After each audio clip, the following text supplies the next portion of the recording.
Good evening, everyone. Hey, Mats. Nice to see you.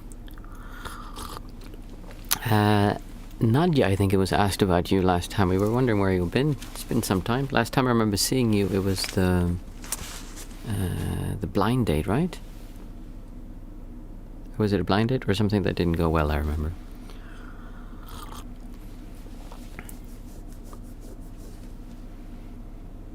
How you been? I missed you. When someone disappears, it's kind of like, hey, where are they? I had some issues before. I think my virus program did an update, so it seemed that it was restarting and the connection was getting poor. Hopefully, I think it's done now, so it should be working. How's your meditation been going, by the way?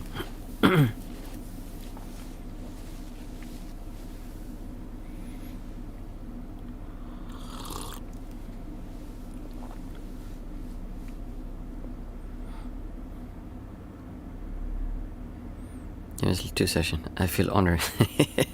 Yeah, we do. We all do.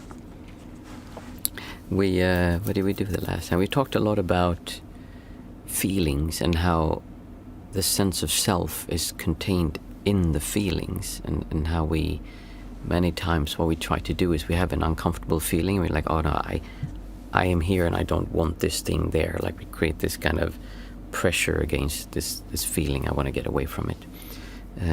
So what we spoke a lot about is to not distance yourself from your feelings. Instead, it's the other way around, is that you actually let them come up, and then you'll see that there's distortions contained within the feelings. So the feelings, the way we view feelings, kind of change. It won't be this hardness kind of where you're fighting it. Instead, we just, because we feel, basically we're motivated by these things that come up. So I see something I don't like, I get this, oh, I don't like this feeling, and we start pushing against that, and since I don't feel good about it, I take action from this distortion.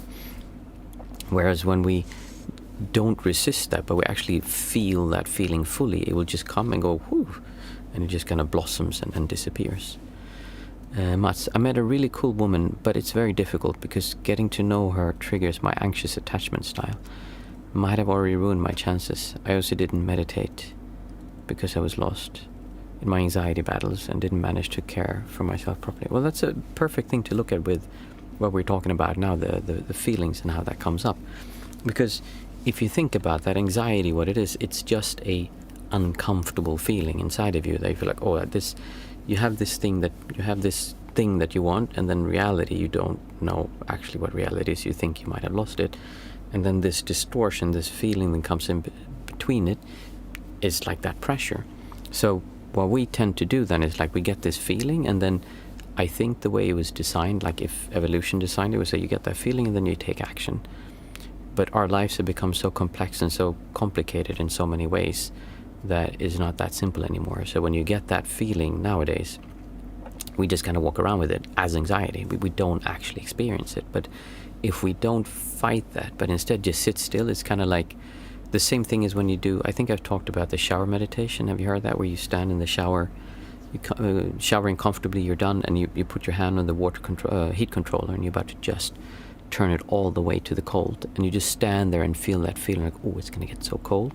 That distortion towards that's the same thing that you feel when you're feeling this emotion of, or this feeling of, oh, I'm going to lose her, or I've ruined it, kind of.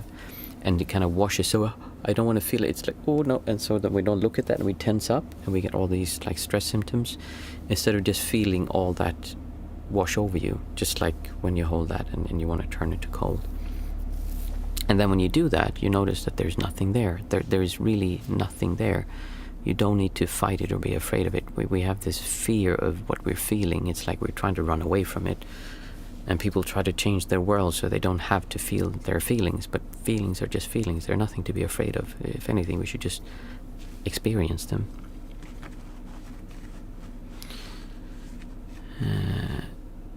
In my anxiety battles... Oh, guys. Let's see. Because I've lost... Oh, yeah, that's the anxiety battles. A good way to do it is Let's see. Yeah, there are many false alarms. People live on autopilot and disregard their emotions. Just feeling it often is so bad. I try to chow meditation. It's such a threat. It is, right? And it's funny because the sense of self, the me that is trying to, like I say, the distortions, that's you, that's you in the distortion. One of the things I do with some of the people I work with is that we look at, something we can do here also, like there's different ways of viewing it. But basically, we look at the distortion and we say something along the lines of, I am my distortions, or I am my feelings. And my distortions are free, or my feelings are free. You can choose whatever feels best. Because if you feel that anxiety, you don't want it. But if you say, I am my anxiety, I mean, I am that. I am this distortion, this feeling. It's me. It's not, I'm trying to push some other entity or some other thing out of me. No, I am this. This is where the sense of self resides. And it's free. I am my anxiety and my anxiety is free. Or I am my distortion and my distortion is free. Meaning we don't hold it down, we don't push it down. And it acts as a reminder, because you can feel that, but it's still like this, but it's like, I am this feeling, this distortion, this anxiety. Like, oh, wait a minute, I am that. That's where the sense of you are. And I don't mean that in a metaphysical or philosophical way, as in ultimately we're the universe. Like, that's not what this is about. I'm talking about where the sense of self is, and it's right there. Let's see. Archilius Fowl. Hey, nice to see you. Hello, just discovered your channel. Thanks for sharing your story through your video. It's close to midnight here, so might not be around for the whole stream, but just wanted to drop in and say hi, thanks. Oh, nice to see you. Where are you at? Midnight. Wait, let me think. So you're ahead of us, so you're towards 4 hours. Are you halfway to Sri Lanka somewhere? Middle East? Or what? I'm not really that sure of the time zones, but it's nice to have you here. Mats, I just noticed how much I appreciate your streams, Martin. They actually really help me be more grounded and just enjoy life. Oh, thank you. I'm very happy to hear that, Mats. And you know what? It actually helps me too, because when I talk about this, it makes sense to me as well. Based out of India, EST, it's around, oh really? Oh, 12:45. Oh yeah, it's true, half hours. It really helps me as well, because just chatting with you made me sigh and really nice. It's the same for me, because I talk a lot to my fiance. I am very fortunate that I have a fiance who thinks very similarly and who's going through the same thing, and we talk a lot about it, and she asks questions that made me go like, oh, what about this? And yeah, of course, that's kind of, she was saying something because she was afraid when we had to talk about how the feelings are where the self lies. The distortions and feelings are very similar. It's not that feelings disappear and there's a part of the feelings that are the distortions. It's not, because we think if I don't have feelings, I would just like push everything down and be numb. And we don't see that if we don't have that distortion or that part of the feeling, there's still something there, but it's just not a person experiencing. It's just freedom. And it's so much nicer to experience that way. But we're afraid of that. So she was talking to me about that and say how because she didn't want to suppress her emotions. And I said, like, no, you're misunderstanding it. It's not that we're trying to suppress the anxiety and not feel the anxiety, or that we say like, oh, I don't have this anxiety, I am the world, so I don't need to feel this person did this to me, but I don't need to worry about it because I am that person also, so I don't. No, we're not trying to like talk ourselves out of it. Instead, we're trying to feel it and see that this me that I feel is me is actually in this part here, and we fully feel it. Because when you're doing that, it's what you do is you release resistance. You're no longer pushing against it, and then it comes up. So she said, what was it she was talking about? I think anger was what she was talking about. And we said that it's not that you're pushing away the anger, it's like you are anger. In that moment, what you're experiencing is that you are anger. So when you have anxiety, it's not that it's actually wrong to say you have anxiety. It would be more correct to say you are anxiety, because you is contained within the anxiety. So you are that anxiety in that moment. And when you let that go, there will be peace, and you can take decisions, but not from anxiety or worry or fear or whatever it is that's running. So it's interesting for me as well to really have to think about it and understand it for myself, because for me I just stop and I feel what comes up, and I don't fight my feelings. I don't resist them. I don't take action on them. I also don't suppress them. And there is a lot of vipassana in this insight meditation, because but with the difference, but it's a lot of it is contained in that, because vipassana basically says that we experience reality as it is. We don't try to not feel these things that come up. We just allow them to come up. But there's also the turning towards enjoyment, which is a big part, because if you just allow them to come up, what tends to happen is we just snip them away. We don't want to have, because if you take this away, if you observe and let the anxiety come, there is such a relief, like the sigh you were talking about, Mats.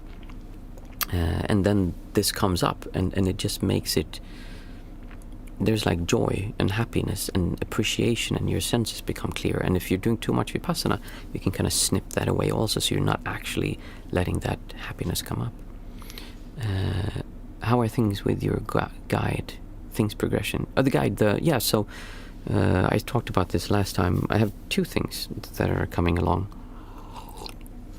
rather nicely. I feel like I'm getting a grip on what I want to do. So one is I'll have a retreat will be in February, March, April. In April we'll have a retreat, and I haven't decided exactly how to do it yet. I have to study how you actually do an online retreat, and also find out what people want. Do you want half a day? Should we do 2 half days, Saturday, Sunday, or what's the best way to do it? And also what time fits for people. I think a lot of people here are from the European continent, but we also have quite a few from America who join in, so we'll see. And then the course is something that will probably come in,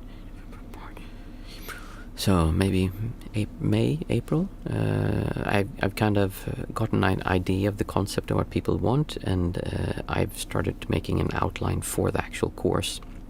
So very likely the way I'll do it is that it will be a beta run or something. There will only be 20-30 people, and there will be some kind of discount for those people, and I'll release it, we'll try it, and then I'll have talks with everyone, and then afterwards there will be a refinement. But obviously everyone will just get the upgrade if it gets upgraded.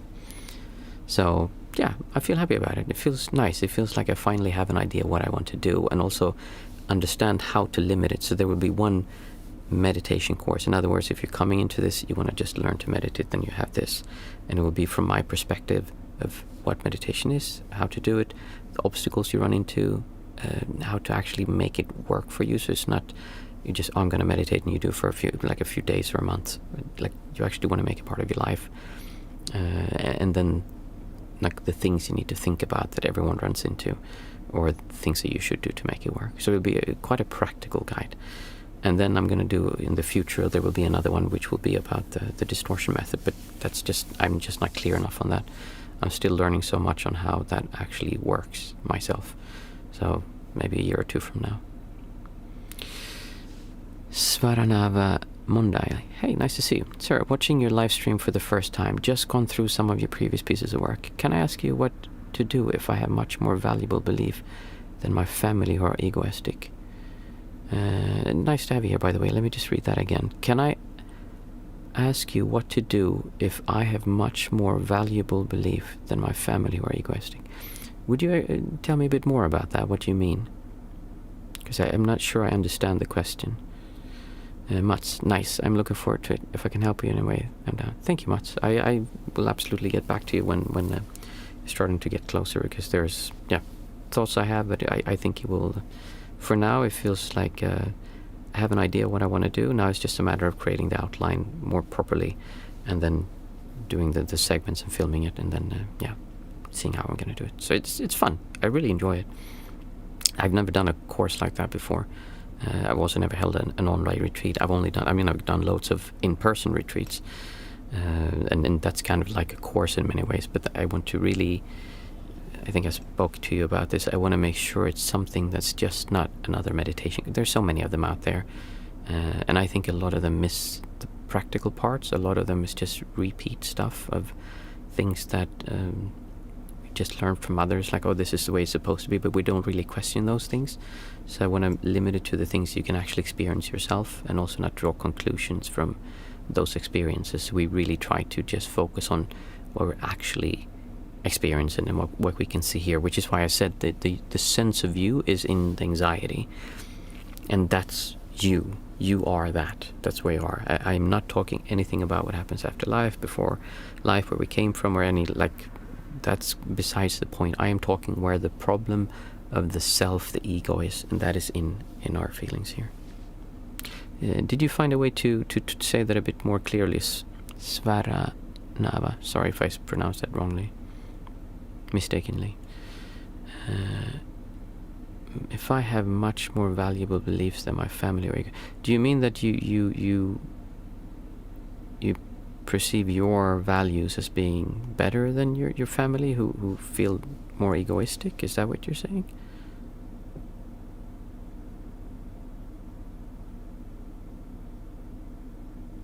Okay, let's see. Sorry, I wanted to ask how to deal with my family who are egoistic and narcissistic, and they don't have any meaningful ideologies and are materialistic. They force me to be like them. May I ask how old you are also, because that makes kind of a difference. If you're living, I mean, if you're young and living with your parents, then it's a different situation than if you're living by yourself, because when you're living underneath someone's house, someone's roof, then, yeah, 20 years, okay. And you're living with your parents, I'm assuming, because of how you say. So the thing is, my father was very different than me in his beliefs. He hated all kinds of religion. He was very atheistic and didn't believe in anything outside of, like, what he could see. He believed that if you were happy without something have happened, like, meaning just being happy to be happy, that was just BS, according to him. And as long as he was alive, it was difficult for me. It was almost like I felt guilty when I said something else, because he was my father. I'm in college in India. Oh, nice. It was like he was my father, and I almost felt guilty that I didn't uphold his values and beliefs. But I always was curious about something else. Now, I don't think about, like, religion and stuff like that, but when I was growing up, I was very curious about that, and I wanted to find out more, and it was difficult to reconcile that with being his child. And at the same time, I'm very happy that he was my father, because if he wouldn't have been, I would have very likely joined some kind of sect or something, because I wanted to find out more. Because I got his beliefs of, like, okay, all religion is bad, like the root of all evil is not money, it's religion, according to him. And I don't agree with that, but there's a lot of good arguments in saying that. So because of that, it meant that I didn't swallow any belief immediately. Because of that, when I was ordained as a monk, I didn't go in as a Theravadan monk and said, like, okay, you guys, you're Hindus, you're wrong because Buddhism is right. Or you guys, you are Mahayana Buddhists, you're wrong, it's Theravada Buddhist. I never had that, because anything that was outside of what I could experience, I just saw as philosophy, just beliefs. I never put any value to them. So with your parents, you say they're narcissistic and egoistic. Those are very negative terms, and like, sometimes we view them like that, and that depends on, do you mean they are like that towards you? They could be that towards someone else, but it could also be that so for instance, one thing that's common is that people see that it's my family, and then everyone else, like, just don't care about them. It's my family that is important. That can seem narcissistic and egoistic, but in a way it's their way of identifying with the family and wanting the best. So many times we see narcissistic behavior or egoistic behavior, but it's actually their way of protecting what they believe is important, which might not be them specifically. And the other thing that is really important is that you cannot change their beliefs. There's just no point. Especially child trying to change a parent's beliefs, it's very rare that works, and it just leads to conflict and problems in general. Does happen for sure, but generally speaking, it just, because imagine you're 20, you're very young. I am 46, so I've lived 26 more years than you. When I was 20, what did I do then? I can't even remember. Wait, I was in high school. Was I in high school? No, I had finished high school. Oh, when I was 20, I studied at the Swedish Ballet Academy to be a musical artist, to sing and dance. And after that, I went away and lived abroad. No, a year before that, I lived in France for a year. After that, I worked as an entertainer in Rhodes for half a year. And then after that, I studied economy. After that, I traveled abroad and I worked for a few years. And then I lived as a Buddhist monk for 6 years, and I traveled for 8 years. And then I came back. I met a woman, and we got married. I had 2 children. And after those 2 children, like, I've grown up and I started doing this, and I have a home. I take care of my home and I take care of my family. So if I would compare me to 20 years ago, like, I there was so much I hadn't seen, so much I hadn't experienced. So if my son was 20, which would be strange now, but if he would be, and he would come to me and say, like, Daddy, you're wrong, it's like this, I would say, well, you're still young, so you don't understand it yet. From my perspective, I would hopefully be more open than that and actually allow him to say his point, and I would try to listen to him. But I have my own beliefs of how the world works. Your parents are the same way. They've probably been tricked, fooled. People have done things to them, so they have their behavior, and they just see you as young and naive. That doesn't mean they're right or you're wrong, or that you're right or they're wrong. This is just how they've, through the experience they've had in life, which is probably quite a few years more than you, at least 15, I'm assuming, older than you, they've made their ideas of how the world works. So it will be very difficult for you to change that. So the best part to do is to just accept that they are who they are. And then you do your best to live your life the way you want to do it. There's no reason to need to change anyone else. The problem is when you live with someone and their beliefs influence your life, then it can be difficult. Thomas van Riesjelt. Hey Thomas, nice to see you. Hi all, first time joining the stream. Good to be a part of it. It's very nice to have you here, Thomas. Did that make sense, Svarana? I'm so sorry for the pronunciation, but basically what I'm saying is that you don't need them to change for you to feel good. This is one of those things, when you believe your beliefs are better than them, then you'll always have an issue. And I'm not saying they aren't better than theirs, but what I'm saying is that don't hinge your happiness on them changing their beliefs about what they should or shouldn't do. They're doing whatever they want to do, and that's fine. You do your best. Be grateful that they're your parents, they took care of you, hopefully they loved you and gave you a stable home, but all parents, I mean, someone said that all families are dysfunctional. It's just a matter of how badly. I think about that with my children a lot. Like, I really do my best, and my fiancée, she really does her best to make our kids have a upbringing and life that is as safe, stable, loving as possible. But we do mistakes all the time. Yeah, so I hope that gave you some insight or clarity on what to do with that. And I want to point out also that I never give people advice on what to do. I always give people advice on how to see for themselves, because I'm not telling you, oh, change them, do this, you should change your belief to this. I'm just saying how to relate to things, how you can look at how you're relating to things. And when you start observing the distortion or the friction that you have towards them, and see that, oh, I am that distortion, that's where I am in, because you feel that you're right, you feel they're wrong. When you can let go of that, then you let go of the sense of self. When you're no longer having the feeling, I am right, they're wrong, and you just see, oh, my beliefs are more valuable, are better for living a harmonious and happy life than theirs. There's a very difference between saying that compared to saying, like, oh, they're egoistic, they're selfish, and they're just bad people. There's a lot of self in that. So observe that distortion, that feeling that they give you, and really let that come up and don't fight it. And then you'll see that there's nothing there. As Mats was saying, do you have any tips on those moments when you're really down in anxiety and the extreme need for external validation? I noticed that this was my main issue the last couple of days. Instead of focusing on myself and care for myself, I went to others and sought reassurance and validations, felt unhealthy. But my mind was so lost in it that I didn't even notice that I was doing it. No mindfulness at all. So the first thing is, when you get lost like that, I've had moments like that as well.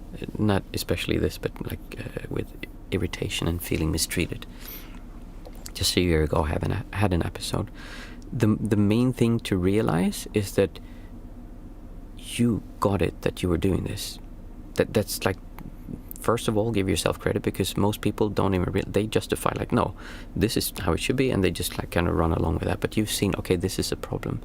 So it's not that you should never do that, it's that you just realize, oh, I did it. That's like the main thing to do at first. And it doesn't really matter that it happened. That happened before, it's not happening now. Or if it is happening now, that's fine. Like, don't fight what's coming inside of you. Instead, the problem becomes that we then start feeling bad about having missed something. So we start like, oh, let me just see. Hey Sue, nice to see you. Let's see. I mean, because you wanted validation and you felt unhealthy, but my mind was lost in it. So when we get lost in these difficult thoughts and these difficult emotions and feelings, we get carried away. Like I said, really, it's okay. I was lost for a few weeks last year when I really said, like, it's my turn to be upset. It's my turn to be the difficult one who just is unreasonable and doesn't like think. Like, I want to do that now. And then I kind of let that carry away a bit. And it was not nice. It was unhealthy, and it didn't feel nice in any way. But I just kind of let that come up, and I stood to the side. So it's not that you can just turn it off. And it's not about, I think this is the problem. Like, yeah, you see that that's unhealthy, and you say, I don't want to feel that. It's the same thing. You are in that like distortion. That feeling is like, that's you.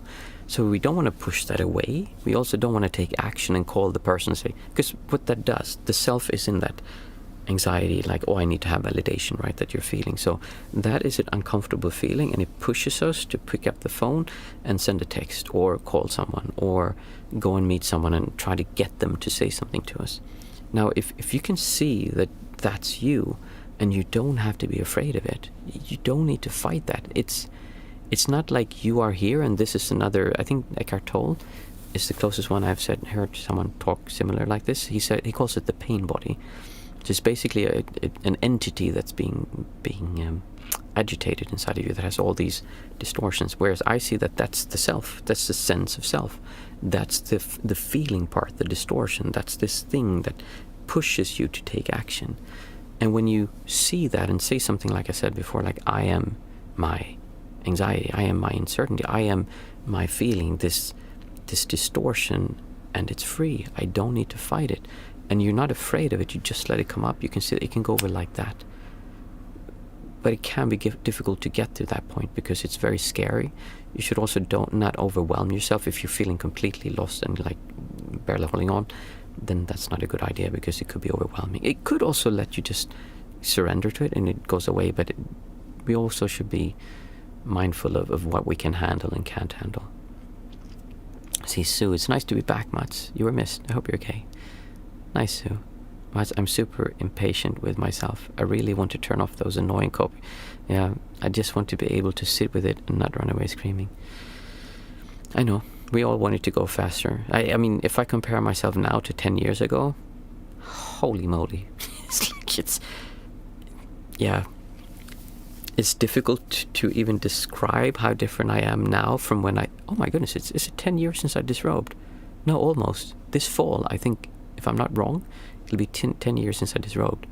I was such a different person back then, and I feel so much more stable, and it's changed completely.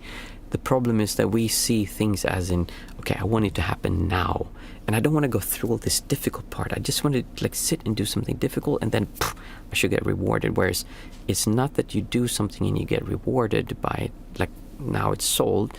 It's more that you need to learn to see that this is not a problem. You need to go through this, and every feeling distortion is different. You have the feeling of anxiety, the feeling of fear, the feeling of missing someone, the feeling of, oh, I can't stand this, or this is wrong, this is right. Like, all of those things contain the self, and you don't need to get rid of all of them. There's no reason to.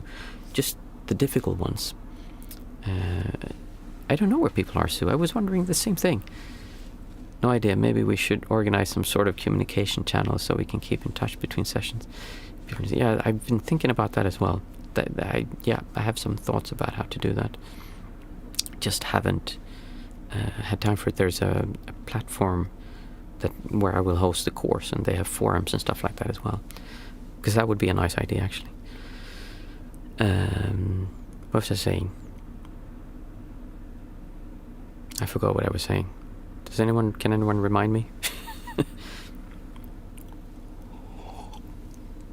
Oh my goodness, never mind. It's 8:30. We need to sit. We need to stress. Okay, actually, I'll tell this because it's kind of interesting. I was saying that the sense of self are in these distortion, in these feelings, and it's scary to let go of them. But I'll give an example of how life is more enjoyable when you don't have that distortion part. So I know what it feels like when I see my children do something really cute sometimes. And we have this feeling like, oh, it almost hurts, you know? You don't know what to do with it because there's so much love. It hurts you because love is also a distortion. This part of like, I don't know what to do with it.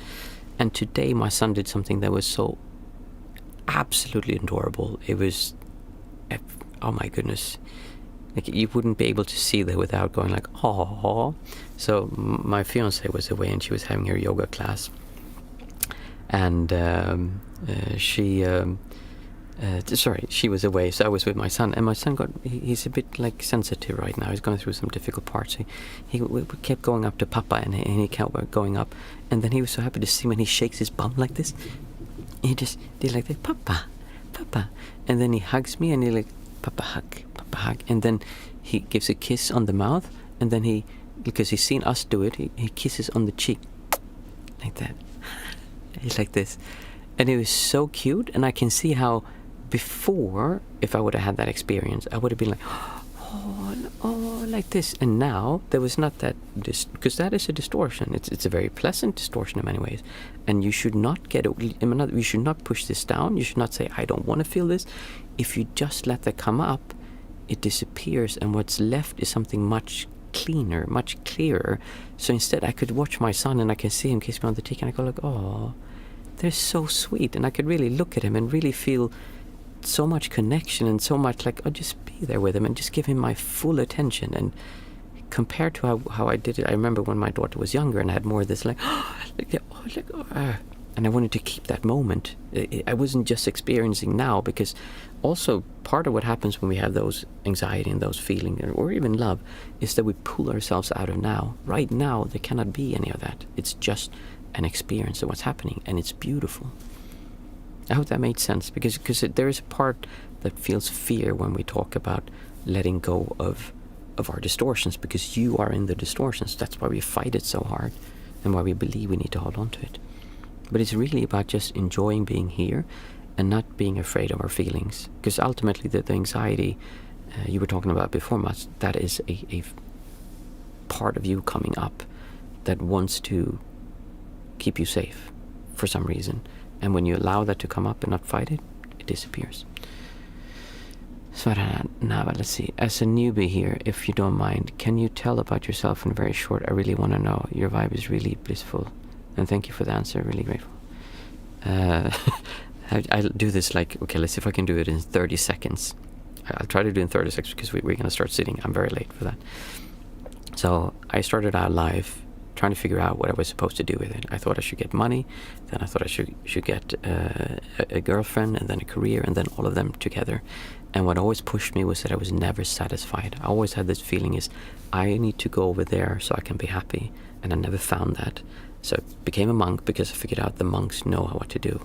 I am here, I need to get over there. Oh, it just changed. They wanted more people to become Buddhist, more people to become happy, more people to meditate. And from that, I realized that all we need to do is just, it doesn't matter what happens outside of you. Happiness and enjoyment of what's happening is not dependent on your life story. It's all about your life experience, which is everything I talk about here, how the sense of self is in these feelings, these emotions, this distortion. And when you let go of that, something else comes up. That would be like the super quick version. Okay, we're going to start sitting. I hope that made it clearer, by the way. So, for those of you new, what we normally do is we sit and chat, normally not for 40 minutes, but today was an extra nice day. We're a bit fewer today than normally, which is fine as well. It's nice. It can get a bit more personal. And then we do the 5, 4, 3, 2, 1 method, which is a method for using our senses and seeing and experiencing what our senses are showing us without the sense of self getting in the way and trying to distort it. After that, we sit. Today's Thursday, so we just sit together for 20 minutes, and then after that, if anyone has any questions, we have another few minutes to do question and answer if anyone has any questions left.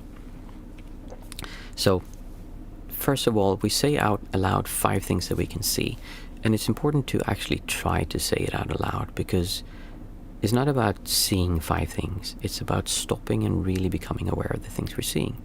We're also trying to use our senses in a specific way. Normally when we see something, so I can see this cup. I just look at the cup, I know it's a cup, I know what it is. And we don't really keep on looking at it. And imagine how you do this with your partner. That's why people stop falling in love. They don't look at their partners anymore. They just, oh yeah, I know what this is. It takes effort to actually be aware and look. So I'm looking at this is a cup. And I can see the curvature of the cup, I can see the reflections, the colors, I can see the texture and the surface, like I can see the shape of it, and really try to see it as it is without having the feeling, oh, I know what this is, I got this from my children, it has special value to me and all this. No, it's just shape, textures, colors, reflections. That's all it is. I don't need to go in and emotionally charge it and have a relationship with it. I can just see it as it is, which is beautiful, because then everything is beautiful. We kind of tense up and we don't allow ourselves to see beauty because we say, no, this is not beautiful. See how ugly this is. It's just a tube. I can see a tube and it's like, oh, and I know this is when I'm sick. I don't want this. Like this, this is bad. This one, oh, this is so beautiful. I got this from my children. It's special to me and has a relationship with it. So this one is nicer. And so that is how we start that is how we stop seeing beauty around us. A child doesn't have that. They'll go and I tell this story sometimes of how my son was eating a cracker and he was in the bathroom. He saw, Papa! Papa! And I came into the bathroom and my daughter was sitting pooping and he was standing behind with his cracker and, Papa, look! And he was eating his cracker, watching her poop. He was super fascinated by that. He's like, what? That's just, what's coming out of her? What is this? I need you some cracker. It has some strange smell also. Because he doesn't have what we have, like, ew, that's poop. You shouldn't eat when you're watching poop. It's blah, blah. So that's why we're trying to look at this distortion we have towards things. It's not that it's bad to see things as different. It's just, and really we shouldn't then say, okay, I'm not going to feel special. And this is the problem with many Buddhist traditions and the way that we view it. Like, oh, I should not be attached to anything. And they just kind of like, no, I don't care about this. Which is a sense of repression. I don't allow myself to feel this. But if instead I can start focusing on the actual smallest details of my vision, and if I can just start seeing, oh, it's a distortion, it's a feeling come up, and that's okay. I don't need to to do anything. I can just, and you learn this the more you do it, and just let it pass over you, then you really see beauty in it. But you'll also see just as much beauty in this, and you'll also see just as much beauty in this, because I can see the reflections. It's the same. Or I can take up my telephone and I don't need to think, oh my goodness, this telephone is so bad for me. I don't like telephones. I have all these things I disagree with, but I like this one. This is nice. This makes me feel good when I see that. Instead, you'll just be able to see, oh, look at this. There's textures, there's things like this. Oh, this is actually a little bit dirty here. Maybe I should clean that. I have some things on here. So it's really a way, I mean, we're so afraid of letting go of the sense of self. And I think a lot of spirituality just comes up with really elaborate, incredibly innovative ways of keeping the self and making it special in other ways. And then the only thing we need to do to get rid of it, which is actually to really allow ourselves to feel and experience what we're feeling, to not be afraid of who we are, to not feel, oh, what if I'm not loved? And I can, like for instance, when Mats was saying before, this need to be validated. I know that feeling so well, and I mean, I've had that so much, where you want to feel a certain way, and we're not allowing ourselves to feel it. And so we're like, oh, I don't. And so I take action, and then I start doing dumb stuff just to be appreciated, which just makes my life worse. Okay, I'm really bad at moving along. So there was 5 things we could see. I'm sorry about this. We need to start. 4 things we can feel. I can feel my arm and the hairs of my arm. I can feel the coolness of this bell. I can feel my woolen sofa. And I can feel my knees underneath the blanket. 4 things I could feel. Next we take 3 things that we can hear. So I can hear the heater blowing.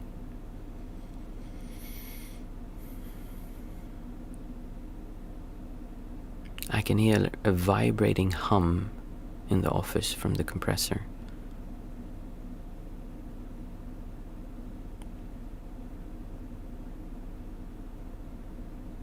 I can hear tires on asphalt. 3 things I could hear. Next we take 2 things that we can smell.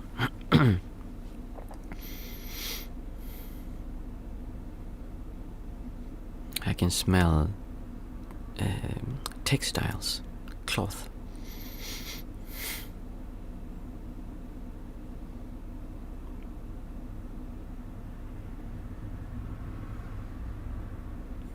I can smell I have a bit of a bad breath. I ate cheese before. Finally, we take 1 thing that we can taste.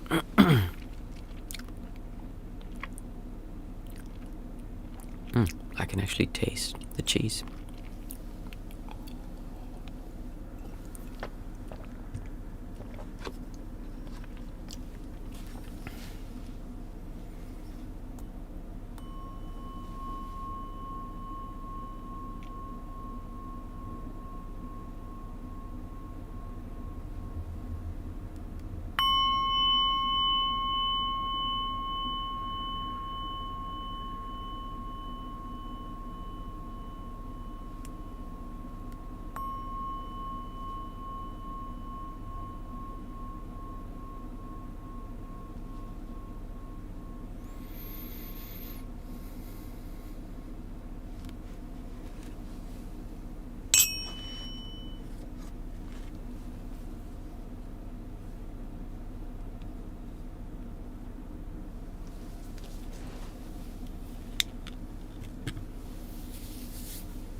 If you want to, you can keep on sitting. If not, feel free to open your eyes, and if you have anything on your mind, we have a few more minutes. It's already quite late, but we can talk a little bit more. Or just have a cup of tea with me.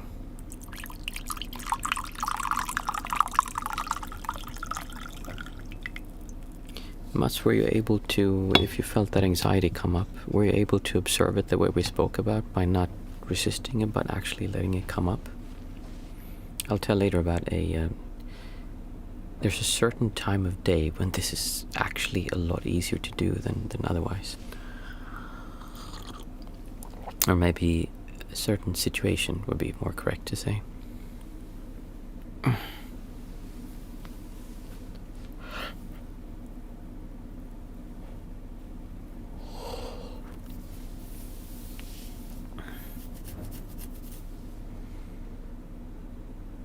See, Mats, I kept on getting thoughts about what I could say to the partner.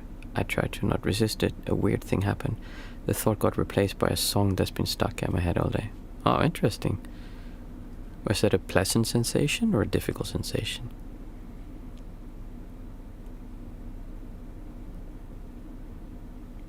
So the planet blown up and I missed it. Yeah, you know, I'm seriously worried it's going to do that. I've been thinking about it.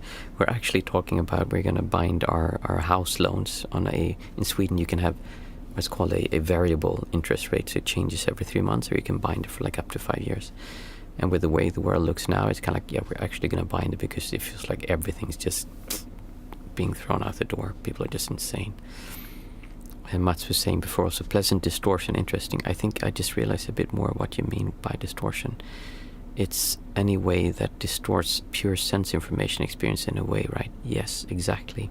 That's the thing. It's we tend to say like, oh, this is pleasant. I want to hold on to this. This is unpleasant that I want to get rid of. But anything that distorts your worldview from seeing beauty in everything is a distortion. As into what we were talking about now. No, it was actually really annoying and much harder to let go. Then I realized that I resisted the song, but that was just before the meditation ended. Yeah. And it's like we need to give ourselves times with this. When I started meditating, and I remember this so clearly, I was sitting in Nilambe, one of my favorite centers, especially in the beginning, in Sri Lanka, and I would go there and I would sit and I'd close my eyes and meditate, and my mind would go, didn't want to go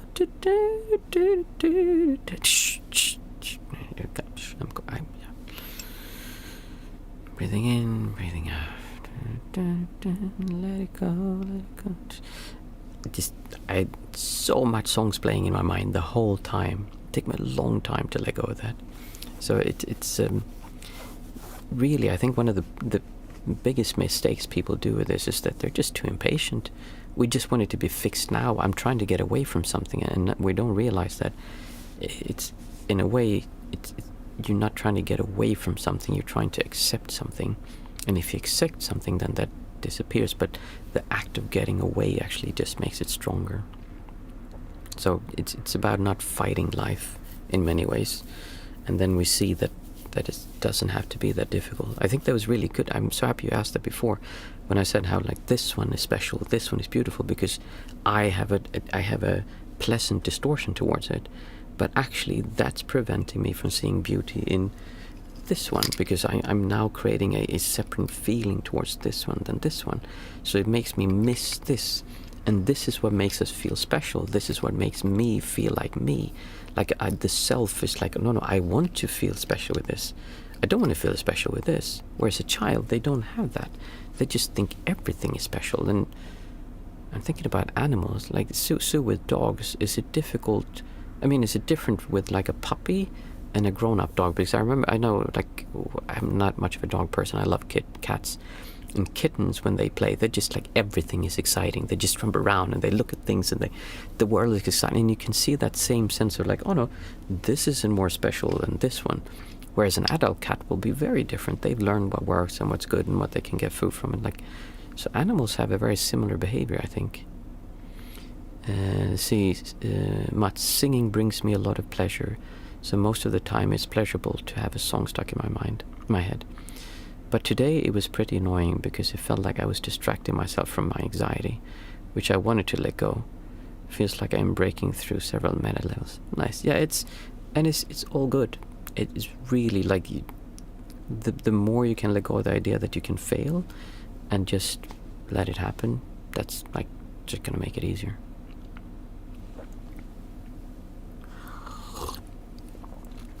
Nice. Does anyone have anything else they wanted to bring up? I thought it was a really nice discussion today. Thank you so much for all the thoughts and questions. As I said, it's really, for me, it gives me so much to talk about this, and it makes me like, oh yeah, I never thought about that. Yeah, the reason why the feeling special, because I can just see, okay, that this is a problem when I want this. But what it makes me do is that I then miss everything else because I make this special and this not special. And it's not that everything is special, it's more that everything just is. And then we see it more like children. Let's see, JVB. My understanding is that... Hey, JVB, by the way. My understanding is that emptiness is not about feeling nothing. If so, what makes up emptiness of the mind? My understanding is that emptiness is not about feeling nothing.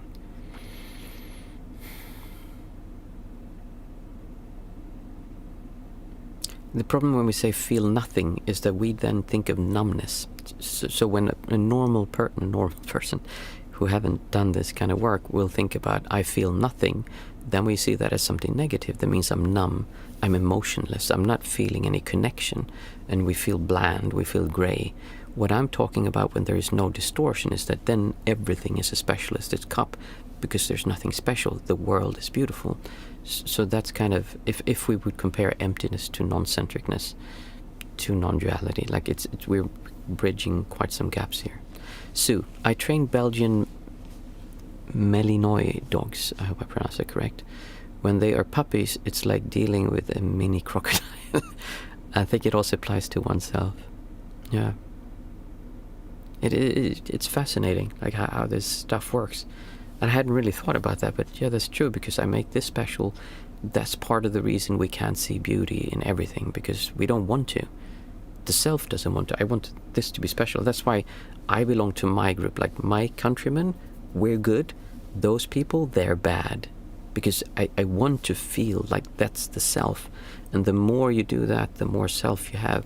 And like you're creating distortion towards that. That doesn't mean that you cannot see that, okay, these people who live here and are gangsters, you probably don't want to hang out with them, because very likely unless that's your crowd, and I mean, well, maybe you shouldn't hang out with them anyway. So that's not to say that we can't reason and think that some people are not good for us or bad for us in the sense of our safety or well-being. But the feeling, that's what we're trying to get to. Sue, by the time I finished training them, they could carry a raw egg around without cracking. I don't feel any different about puppies to adult dogs. They're all different and great in their own way. Oh yeah, I didn't mean they were better or worse in any way. I just meant the way that they see reality, how there's this like children have when everything is just exciting and new and fresh, and they don't think this is better than that. And I see that in animals as well.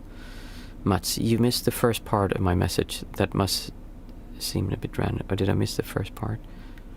Let's see.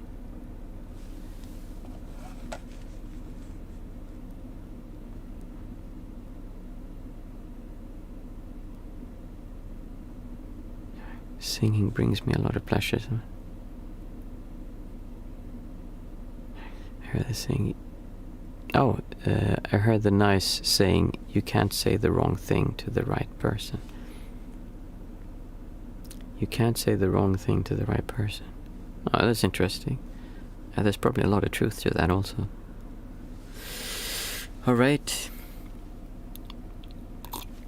I almost forgot. Okay, I always try to leave you with something to make you feel happy and really enjoy. So one of the things that I said, there's a certain time during the day when it's a lot easier to find that feeling of not resisting, of just enjoying being there. And that is when you wake up. When you're lying in your bed and you wake up and you're just lying there. If you don't get up, I mean, I'm fortunate in that I'm unfortunate with not being able to go to sleep, not sleeping the night through because of my pain. But when I keep on lying in bed and I just lie there and I feel what I'm feeling, it's much easier because you're not so into the body yet. You're not so into these distortions. Whatever happens when we sleep, we kind of let go of a lot of these things. So we're just lying there and we're observing these distortions and feelings coming up, and like, oh, I need to pick up my phone and look. No, don't pick it up. If anything, put the timer on 15 minutes and just lie there and feel and do nothing. I'm thinking of calling it the do nothing meditation. Like, you just lie down and you just feel what comes up. You're not trying to focus on your breath. You're just experiencing the ripples kind of that got through, because you're lying there and you're like, there's a ripple, oh, I need to pick up my phone. Or there's a ripple, oh, I need to get up. And there's a ripple, and I have thoughts about this. I want to find out what happened about that. And you have all these ripples kind of coming. And if you lie there and just let them wash over you, kind of, you can get into this state of non-centricness. You're just like, ah. And it's like a warm stillness, calmness, where you just feel content and fulfilled. Not for any reason at all, just because you are. That's enough. Thanks for the sitting, Martin. I really noticed today how much these sittings give me in terms of well-being. Have a good night and wonderful weekend, everyone. Thank you too much. I'm very happy to hear that. I will leave you with that, and I hope you also have a good weekend, and thank you so much for coming. I'll see you on Monday again.